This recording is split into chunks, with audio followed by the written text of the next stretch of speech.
Welcome to Fulfilled After 40, the podcast. I'm Chris Kendall, your host today. We are here with Tanitra. Welcome, Tanitra. Hi, thanks for having me. Yes, I'm so glad you're here. So I understand you want to talk about some changes that might be coming up in your business. Why don't you tell us a little bit about that? Sure. So I've been working in the learning and development space for a while, and I've worked with on the corporate side of things, working with large corporations to um, do digital transformation or training development for their teams. Um, but as I was thinking about offering this to other types of companies and organizations, and I was thinking through, well, what type of business would I want to work with? And I'm thinking brick and mortar businesses. Um, but I had the realization that I have a very extensive background in arts education specifically. And so why not bring this to arts orgs? So that's the pivot I've been thinking through, and I'm excited to dive into more. Wow, yeah, that does sound exciting. Okay, so when you say art organizations, so would this be like nonprofits or schools or what is that? So either nonprofits or for profits. So thinking about, so I had a brick and mortar music school. Hmm. And so, you know, that was a for profit business. But I also have done a lot of work with nonprofits. I've done a lot of partnering with nonprofits, working on the training and development side with nonprofits. So it's either one, for profit or nonprofit. Okay. And you want to open another brick and mortar or you want to work with those that exist? I want to work with those that exist. I don't. Okay. Although when I see a brick and mortar, I'm always or I see, like, things open, I'm like, "Ew." It's almost like a good Yeah, websites, you're like, "Ooh." I want that. Yep, I can appreciate that for sure. Mhm. Okay. So what will you be doing, like in a perfect world, how will you be working with them? Mm. In a perfect world. So, in a perfect world, so this is what I envision. I envision, um, being able to help these organizations make the impact that they wanna make in a sustainable way. So, oftentimes, arts education is not it's not always supported in the same way that other types of things are supported, like sports, for example. So, and there's that stereotype of the bleeding heart, really wanting to provide, and this was my story. Like, I really wanted to provide that high quality world class music education at an affordable rate. But then it wasn't sustainable in that way. The what I wanted to bring needed more revenue.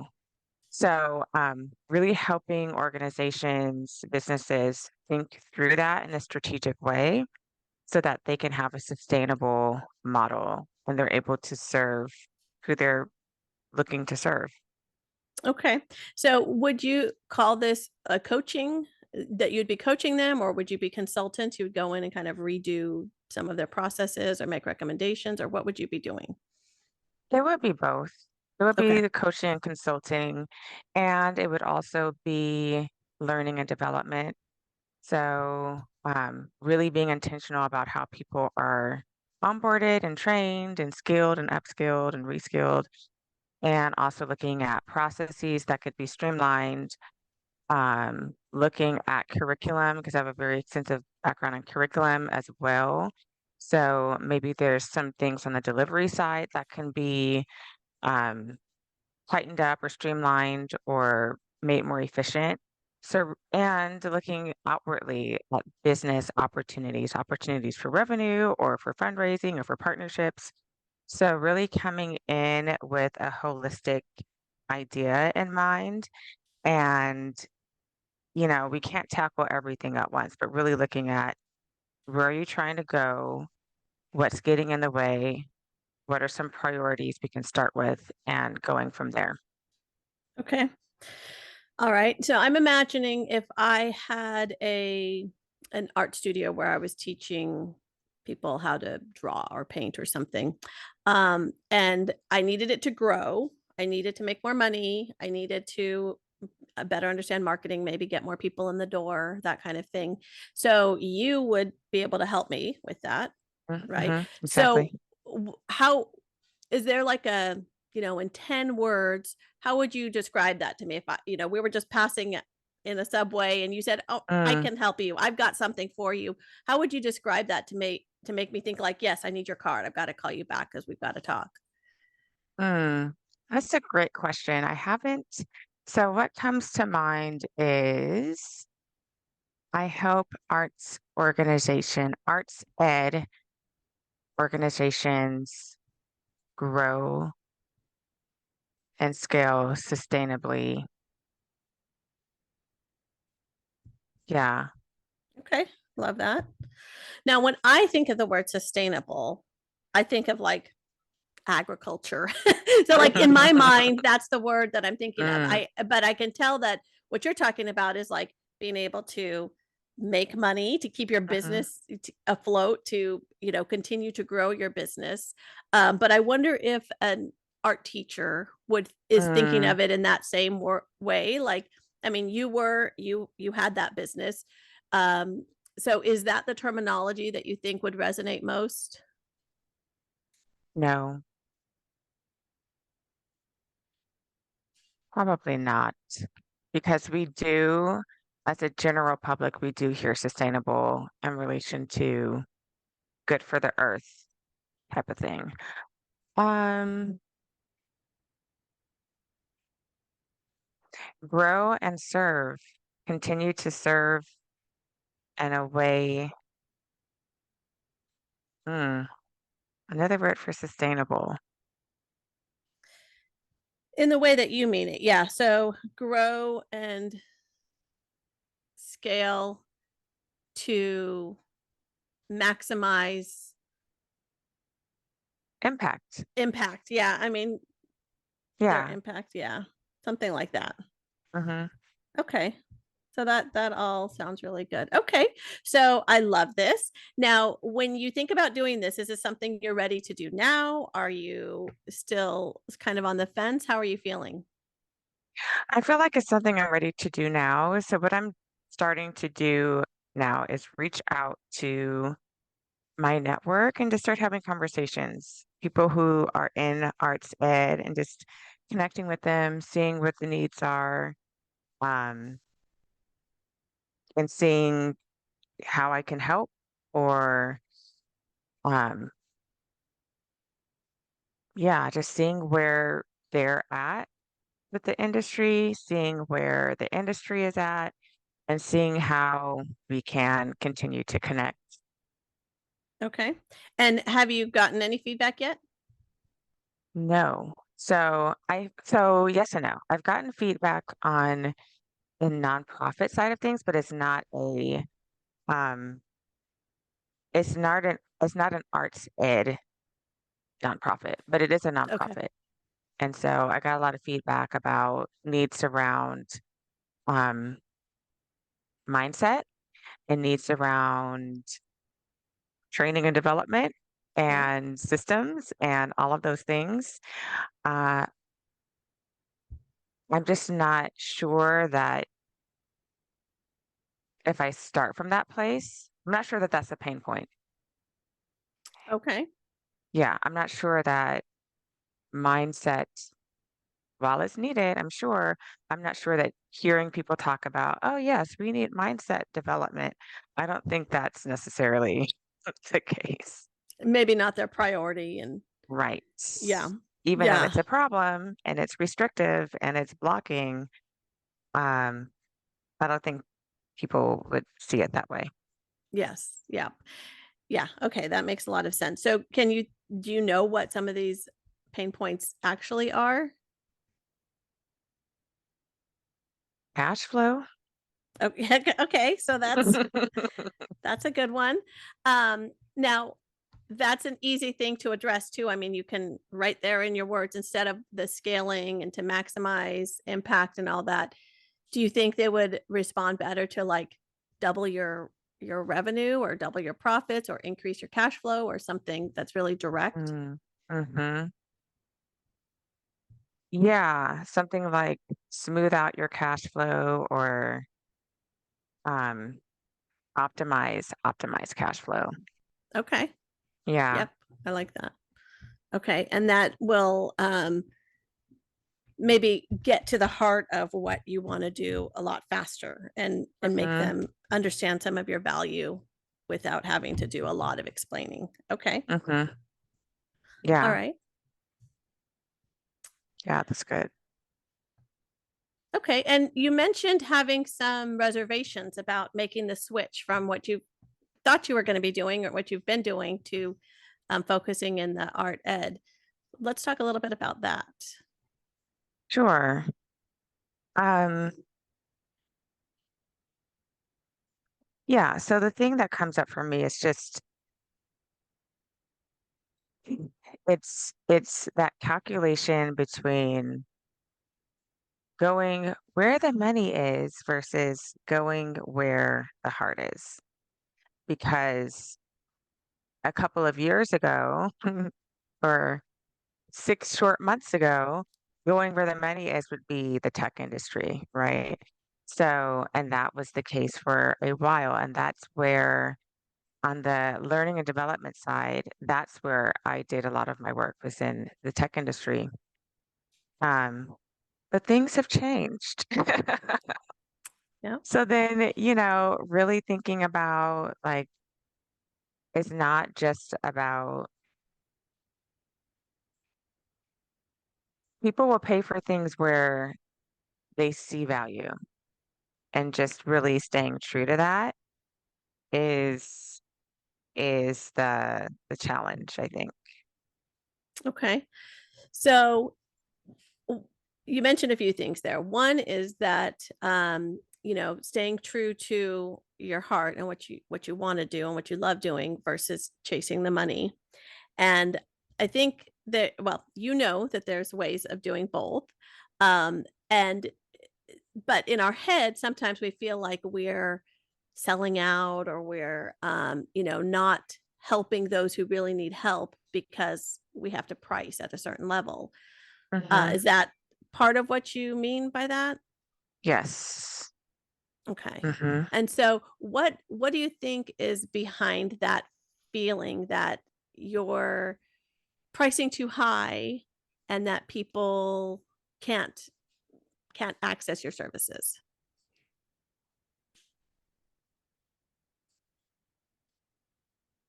Um,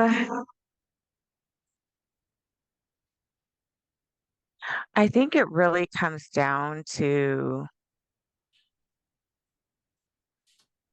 the need to own and recognize my value. That's what it really comes down to.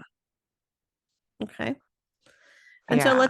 let's talk about some of the evidence of what do you bring to the table? Why would people hire you? What do you have that makes you credible?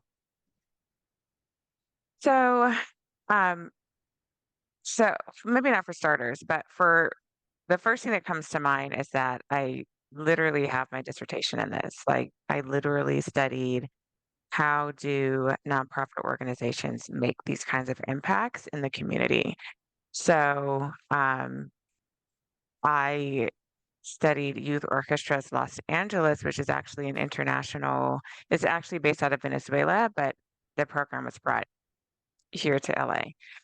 So I studied that program. From there, I went on to start my own organization, music business. At first, it was mostly business to business. So I worked with after school programs and with other organizations and with Parks and Rec. And I would develop and host and run camps and music camps and things like that. And then I went on to open a brick and mortar. where I had individual students coming one-on-one or in groups or in classes, and having music programs that way as well. So that's kind of the industry knowledge and experience. All of my degrees are in music, performance, and pedagogy. Um, and then from there, and the learning and development side of things, um, working with these mega tech companies to build their learning paths and create classes and programs to skill up their and onboard their people. Um, and I've been around business my entire life, like completely surrounded. My parents are business owners, my aunts are business owners, close family and friends are business owners. So really seeing the ins and outs of what it takes to be successful and what it doesn't take, or what is often missing, the missing piece. Because yes, you can work hard, you can be driven, you can be scrappy, you can be resourceful, and there's still tools that need to be put in place, or still systems that need to be put in place, accountability, um, support. There's more to it than I think what has been sold to us. But then at the same time, it's more simple and straightforward. It's not all gadgety. It's Okay. So it sounds a like little clever. you know what you're talking about, right? Yeah. You Yeah. have some extensive background. You have dedicated, it sounds like most of your career to learning all of this stuff, and you bring to the table more than your average discount marketing consultant, right? You're not just Mhm. any random person that can help build a business. You are the art education expert. I mean, would Yeah. you agree that like if I called you that, that feels like an accurate term? It Maybe you does. aren't Yes. comfortable calling yourself that yet, but what I've just heard is that that's true. So, when you're pricing, when you go and buy a service and you're buying help or consultancy from the industry expert, you're going to expect to pay a lot, right? That's not the discount person. That's not 10% off. That's not buy one, get one. You're paying top dollar for that. And in this field, in this industry, you are that expert. You should be priced higher than practically anybody out there, or maybe higher than anybody out there. Does that resonate at all? Do you believe what I'm saying? I am receiving what you are saying. I am receiving that. Yes. When people look at a price, when I am buying a shirt and I want the best shirt, or shoes, maybe shoes are a better example. One's 17.99 and one's 75.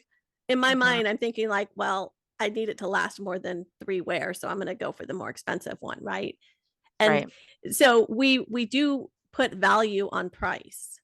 And when you don't value yourself or price yourself high enough, then people, think that that's Mhm. what you're worth. Mm. And from everything that you've told me, you are worth the absolute top dollar in this field. So do you feel like what kind of pricing are you thinking of? Well, this is not, since it is since this in particular is B2B, it's not a one size fits all solution. It's really catered. So it's a proposal. And that proposal is based on their needs. So it's not something that I can put a price on.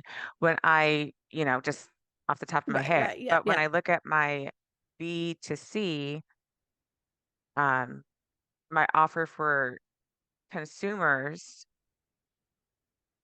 that I can put a price on because it's a container that the program is in. But what I'm thinking about for that program, what I'm thinking is, could this be something that's like a for an arts ed business owner who doesn't have the brick and mortar yet, who's not like super established, who is not running an organization yet? Um, that's what I started thinking about today. Okay. So when you imagine the funnest client, the most exciting for you, the type of work that you would be doing that would just like light you up, is that a brand new person who hasn't really gotten started yet? Or is that a company, maybe a store, a corner store that's been in business for 5 or 10 years, to somebody who's been in business for 40 years? Like what kind of client do you think would be the most exciting and fun for you to work with?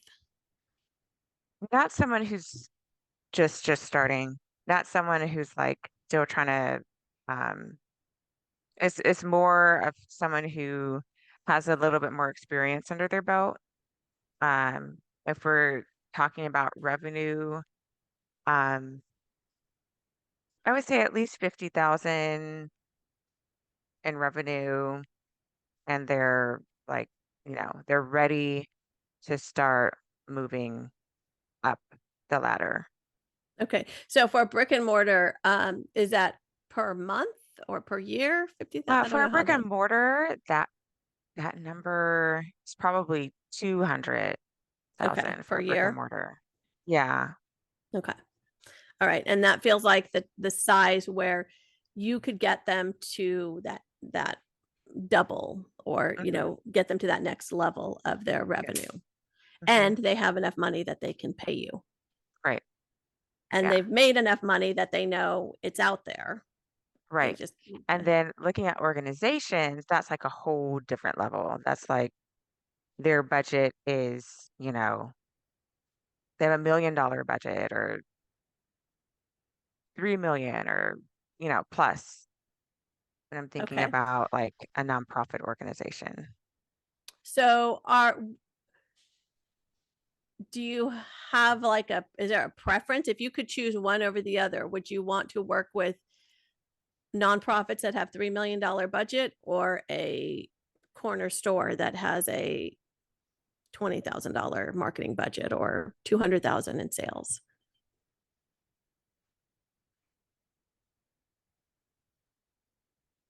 Yeah, I'm thinking on the larger side. Okay. Yeah. So not so much maybe a brick and mortar, but more the nationwide or multi-chain kind of organizations. Is that, or is it just No, one? no, just one. Not necessarily a chain. Okay. Yeah. So like it could be an organization that is regional. They're serving that that particular area, that particular population. Okay.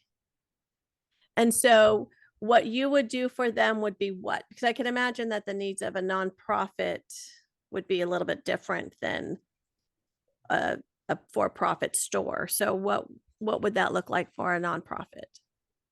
So it's still, whether it's a nonprofit or for a profit, it still starts with a needs assessment. So going in there physically, usually, and getting a good idea, like if it's an arts ed specifically, looking at their learning and development. So what type of training is in place for the folks who are there, and what gaps might there be?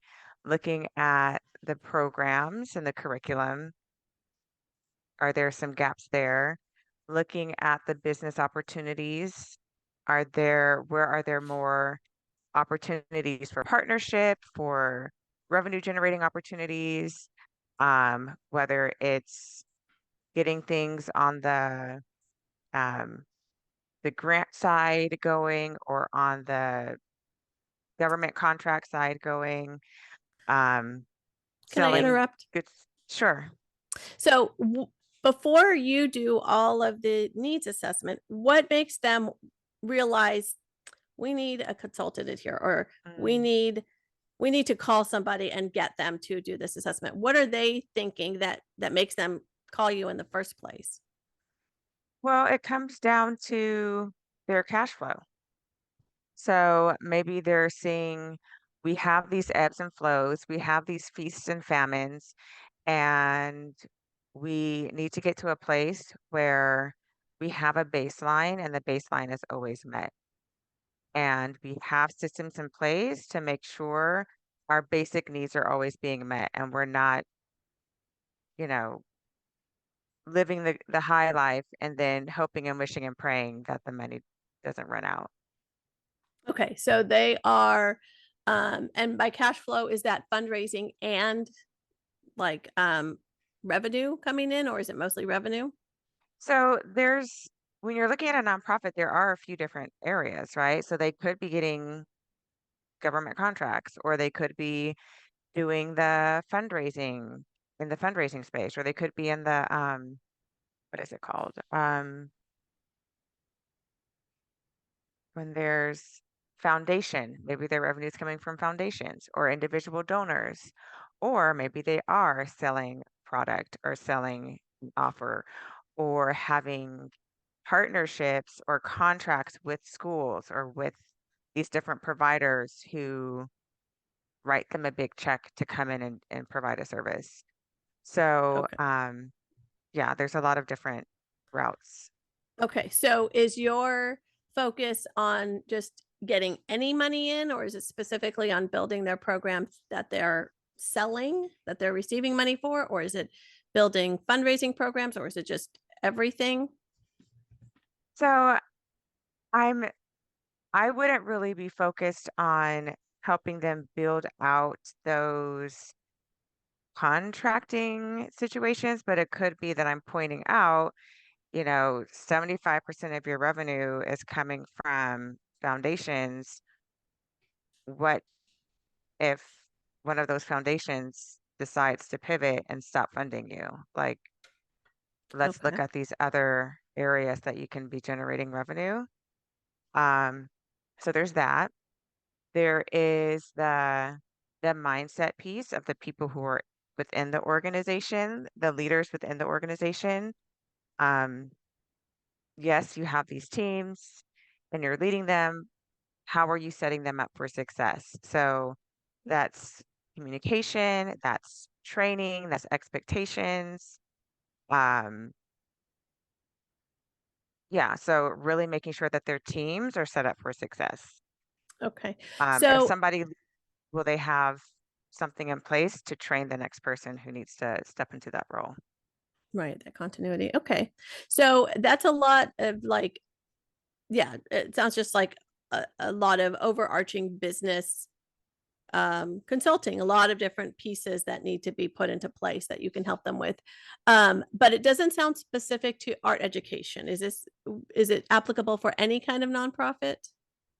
So those parts are applicable to any kind of nonprofit. When it comes down to looking at programs and looking at curriculum, that is specific to arts ed. So the the other component that I would say is more unique to me specifically is that I have built out so many of these curriculums specifically for music, but I've been a classroom teacher, just really understanding what's needed to really have um, programs that are meeting outcomes for the students and for the learners. Okay. So that sounds different than coaching the company and the staff on how to like, look at alternative resource, revenue streams and like building out training programs, stuff like that, versus classroom curriculum, actual hands-on sort of learning things. So which do you want to do the most? Like, I know that you're capable of doing all of it and you're probably enjoy doing all of it, but if you could really narrow down, like, what do you want to do every day? Mm.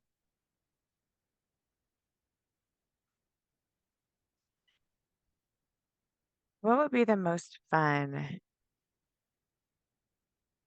Mm. So I really like the idea of I really like the idea of the brainstorming and creativity around coming up with solutions.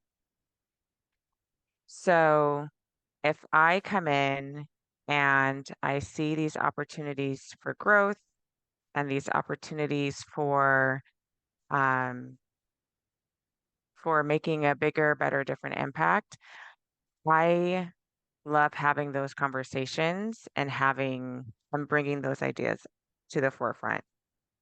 Um, On the business side or on the like curriculum art program side? on the business side, I think on the curriculum side, that part is just really, it's just really easy to me. But I think on the business side, because I Okay. like the idea of really impacting their ability to have an impact. Okay.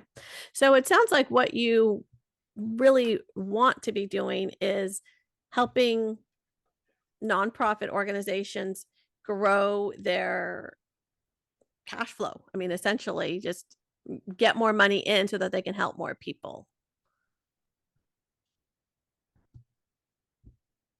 Yes, and Yes. the the people development side is really important. Okay. So more so than all the business That's development. Yeah, it's more about the people within. Okay. So with that in mind, um, what is what are words that a company, maybe the president of a nonprofit who sees that they're in kind of a slump, maybe their cash flow is kind of slowing down or going downward and they need to do something different. What are the kind of things that would make them think, I need somebody in here to help me with my team? I need to make my team perform higher, care more. Like I don't know what the things might be, but I think they might see it showing up in morale and okay. the frustration level of the team. Do they always seem flustered and overwhelmed Mhm. because they don't know how to do the thing, or the thing they need to do is taking too long, or the thing they need to do keeps changing? Um, because that turnover Mhm. really impacts the bottom line. Yep. So if there are some things that they have in place that help mitigate that, then that can have a really big impact in how their team shows up and how their team works together and how they're able to serve the client better. Okay. So if somebody comes to you and says, I run an organization, morale's a little bit low, people seem frustrated and overwhelmed and not really sure how to help them so that we can get back on track or get in the, kind of upward trajectory of profits, that's where you is that where you shine? Is that where you're like, yes, I am the right person for you?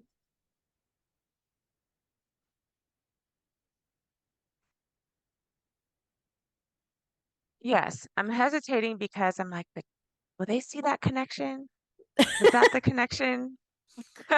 Right. Yeah, exactly. Is that right? And this is what we want to figure out. Like, what are they saying to themselves? Like, I need help with this because Hmm. my business is not going to get fixed until I we do this thing. Like, is what is that thing? Yeah.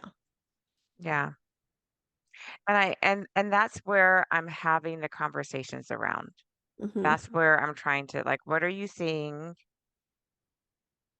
What are the challenges that you're seeing? What's coming up?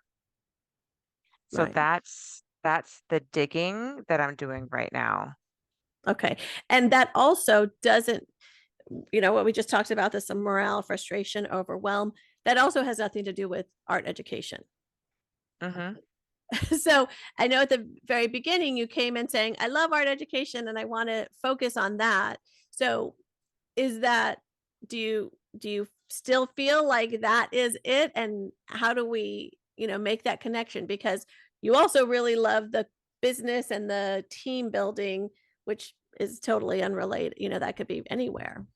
But it is in that arts education organizations have these same problems. So it's not that the problems are unique to arts ed or to any particular industry. Wherever there's people, there are people problems. Yeah. So it's whose people, which people do I want to solve the people problems with? Yes. So the people that I would love to solve the people problems with are the arts ed people, Okay. if that makes sense. So yeah, yeah, of course. So you want to help art education organizations build better teams that love what they're doing to have a higher impact, or something Mhm. along those lines. Right, right. Okay. Okay. So all right. I mean, it sounds like you have a pretty good grasp on where you want to be focusing. And the next step is really going to be, like you said, trying to have these conversations that you've already started and just determine what are they feeling at the point where they need your help, or you could step in and Hmm. say, me, I'm the one to do this for you. Hmm. And so you're reaching out to your current network. Yes. The arts ed network, I have not reached out to yet. I just made my list of people to start reaching out to. I've been reaching out to just other general business people, business owners, and that's they're kind of in different areas. So it's nonprofit business, nonprofit directors. Um, One person has a retail store, or a couple of people have retail store. A few people have retail stores. Other people have like an online situation, online business. Um, but it's been helping me kind of narrow down like, oh yeah, or oh no. Yeah, exactly. I mean, clearly you have a lot of experience and you can probably, help lots of different companies do lots of different things. And so that's great because that means you have options. But, I would really encourage you to like just kind of think best case scenario, who are you working with and what are you doing for them and what are they receiving from it? What are their results? Mm, Like, is it truly about they're improving their cash flow? Because if that's really what their bottom line is, like, yeah, all this other stuff is great, but we need more money, then, mhm. that kind of will help you determine that messaging a little bit more, that audience a little bit more, and make sure you are still aligned with that, with what their goals are. Um, Yeah, it's really about impact. But in order to have the impact, all of those other things have to be in yeah, place. yeah, yeah. You can make a much bigger impact with money than Yes. without. Yes. Yes. Okay, awesome. All right. Is there anything else that you want that, top of mind that you wanted to talk about before we kind of wrap up? I don't think so. I don't Okay. think so. Yeah. All right, good. Well, it was super interesting to hear, and your background is super impressive, and I know that you're going to make a very big impact with your help in lots of organizations. So I'm really excited to see where this goes for you, and I can't Thank wait till we you. talk next time to hear what you found out, what you've learned from Yeah. this research. Yeah. Thank you. Looking forward to it. All right. Well, thank you so much again, Tanitra. I appreciate you being on the show, and we'll talk soon. All right. Well, that was another great talk today with Tanitra. It's always super exciting to hear what people are working on. And I know that once she gets some of that feedback and does some of that initial research on where those pain points are, she's really going to be able to hone in on her audience and how she can best serve them so that she can make that impact That's so important to her. So, if you'd like to be a guest on the show and chat with me, I'd love to have you. Just visit fulfilledafter40 .com. There's a button at the top that says the podcast, and you can request a, a visit on our show, or even just put in a question that you'd like me to answer on the show asynchronously. So, have a wonderful week, and I look forward to talking to you next time.